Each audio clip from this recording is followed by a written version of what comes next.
जो भी दुआ मांगते हैं वो मुकम्मल हो जाता है। मैं तो हमेशा एक ही बात पूछती हूँ कि तेलंगाना के आवाम खुश रहे, तेलंगाना तरक्की करे, पूरे हिंदुस्तान में अपना तेलंगाना रियासत अव्वल नंबर पे रहे।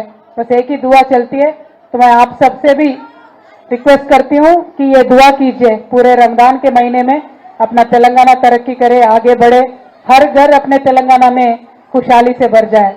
बहुत ही अच्छा महीना है, बहुत ही चीजें हम इंसानों को सिखाने वाला महीना है।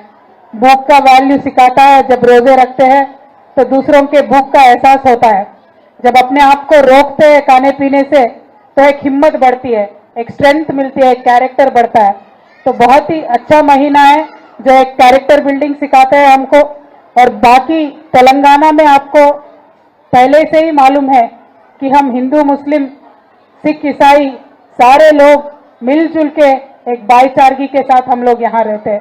हमें फिरका परस्ती के लोगों से उनसे कोई लगाव कभी था नहीं, आगे चल के भी इंशाल्लाह नहीं रहेगा।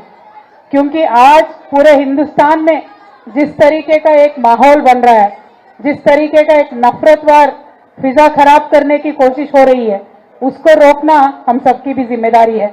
आप सब लोग जानते हो कि 10 साल से जब से तेलंगाना बना है, आज तक केसीआर साहब जब तक हुकूमत में थे, हमने एक भी कम्युनल वायलेंस होने नहीं दिया।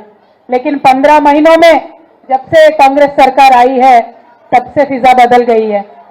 ऐसा हालत है कि सीएम साहब तो हमेशा फ्लाइट मोड में रहते हैं।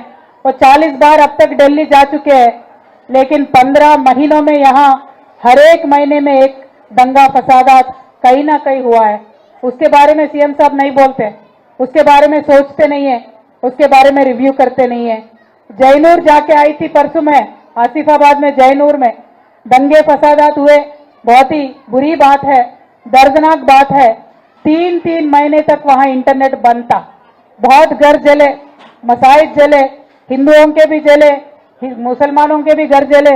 लेकिन इस सरकार को फुर्सत नहीं है रिव्यू करने का, ना तो कुछ कॉम्पनसेशन देने का, ना तो किसी पे केस करने का।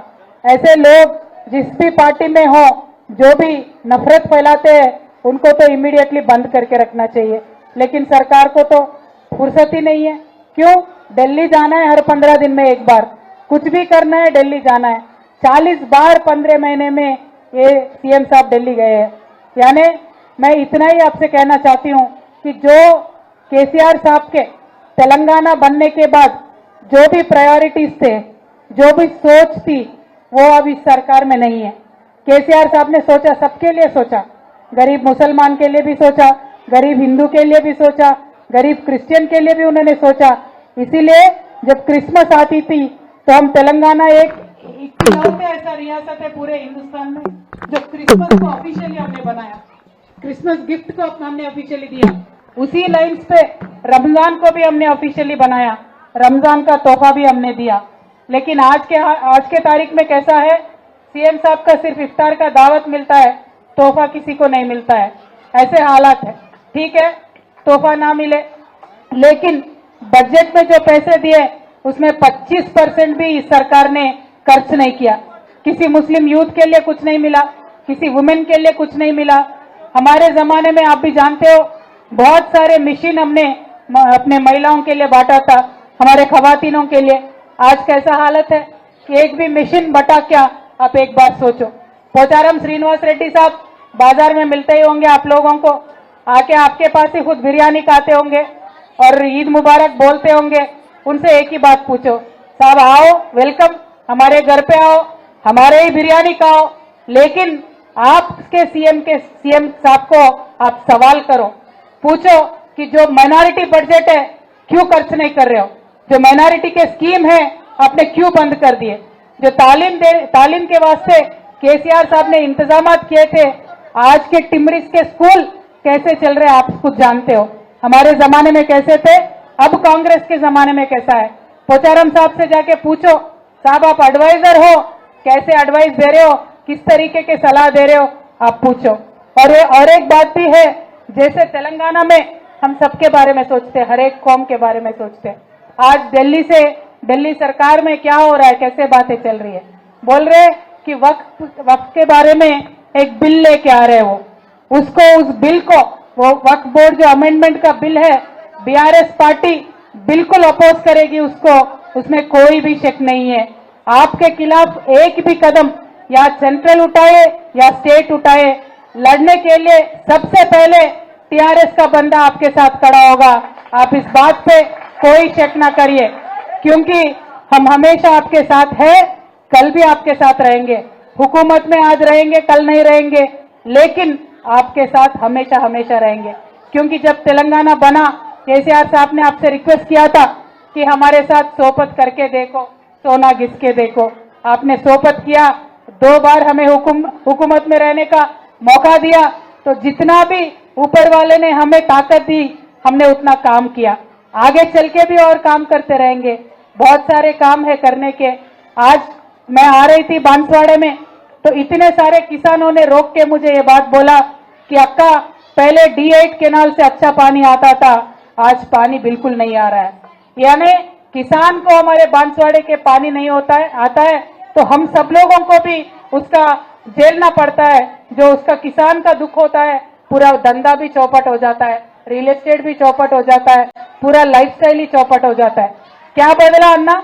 एमएलए नहीं बदला, एमएलए वही है, खैर अपने पार्टी में नहीं है, उस पार्टी में गए, लेकिन बदला क्या है? सरकार का रवैया बदला है लोगों के तरफ, उसके बारे में आप जरा सोचिए। और मैं हमारे मुसलमान भाइयों से एक ही बात रिक्वेस्ट करती हूँ कि जितना भाईचारगी के साथ हम लोग पहले से है, पूरे हिंदुस्तान में मिसाल देते थे तेलंगाना की, बोलते थे यहाँ गंगा जमनी तहजीब है, ये पूरा मुल्क को सीखना चाहिए तेलंगाना को देख के। तो उसी भाईचारगी को बनाए रखना है। फिलहाल थोड़े दिक्कत होंगे, इस सरकार शायद पूरे स्कीम नहीं दे रही होंगी, लेकिन उनके लिए हम असेंबली में भी आवाज उठाएंगे, काउंसिल में भी आवाज उठाएंगे, और वक्फ बिल के खिलाफ राज्यसभा में हमारे एमपी है, वो भी जरूर आवाज उठाएंगे। और आगे चल के हमारे कोई भी मसला हो, उसके लिए आगे हम आवाज उठाएंगे। सबसे बड़ा कंप्लेंट मुझे मिलता है नौजवान बच्चों से, वो कहते हैं कि अक्का हमारी फी रीएम्बर्समेंट नहीं मिल रहा है। फी रीएम्बर्समेंट जैसे नहीं मिल रहा है, तो गरीब घरों में बच्चों को तालीम के लिए भेजना है नहीं भेजना है, बहुत बड़ी सवाल है। तो मैं इमीडिएटली सरकार से ये डिमांड करती हूँ कि आप फी रीएम्बर्समेंट जो भी है जल्द से जल्द दीजिए, क्योंकि अभी और एक साल शुरू होने वाला है, बच्चों को कॉलेज में जाना है, कॉलेज में एडमिशन लेना है। जो प्राइवेट डिग्री कॉलेजेस है, प्राइवेट जूनियर कॉलेजेस है, एडमिशन देने से मना कर रहे। तो मैं सरकार से ये डिमांड करती हूँ, आप फी रीएम्बर्समेंट जल्द से जल्द रिलीज करो। और हमारे जो केसीआर साहब ने हमारे माइनॉरिटी मुस्लिम बच्चों को बाहर के देशों में जाके पढ़ने के वास्ते स्कॉलरशिप स्कीम दिया था, आज सरकार आने के बाद 15 महीने हो गए, एक भी बच्चे को एक भी रुपया आज तक स्कॉलरशिप के लिए पैसा नहीं दिया गया। ऐसे इंपॉर्टेंट स्कीम्स के लिए मैं यहाँ से बांसवाड़े से सरकार से रिक्वेस्ट करती हूँ, कांग्रेस गवर्नमेंट से डिमांड करती हूँ कि बच्चों के तालीम के वास्ते आप फंड मत रोका करो, बच्चों के तालीम के जो भी पैसे आप दे दो। हम अगर ऐसे पूछते हैं, सवाल करते हैं, तो कुछ भी अनाप शनाप बोलने लगते हैं। सब सरकार तो जो भी पार्टी हुकूमत करेगी, सरकार को तो चलना चाहिए। जब पहले आंध्रा गवर्नमेंट था, किरण कुमार रेड्डी साहब 1800 करोड़ पेंडिंग रख के गए थे।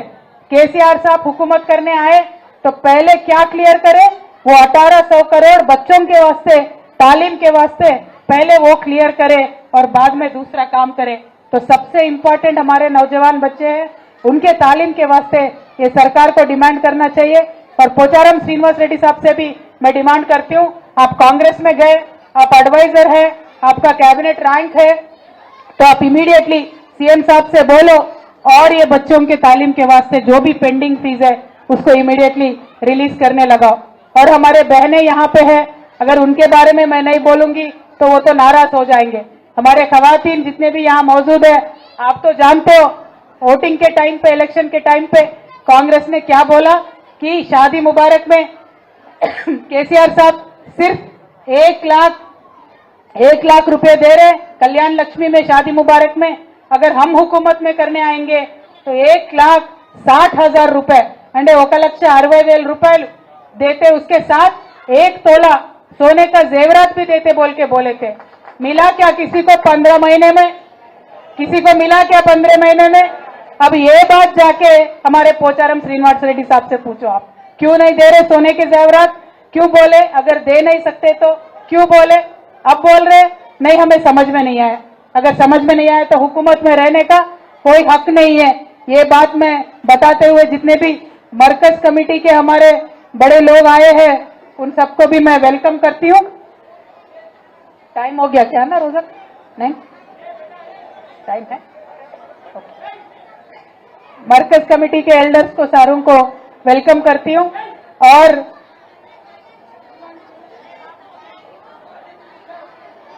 ओके ना, हमारे जुबैर भाई है यहाँ पे बांसवाड़े में, सीरियसली स्ट्रांगली काम कर रहे हैं।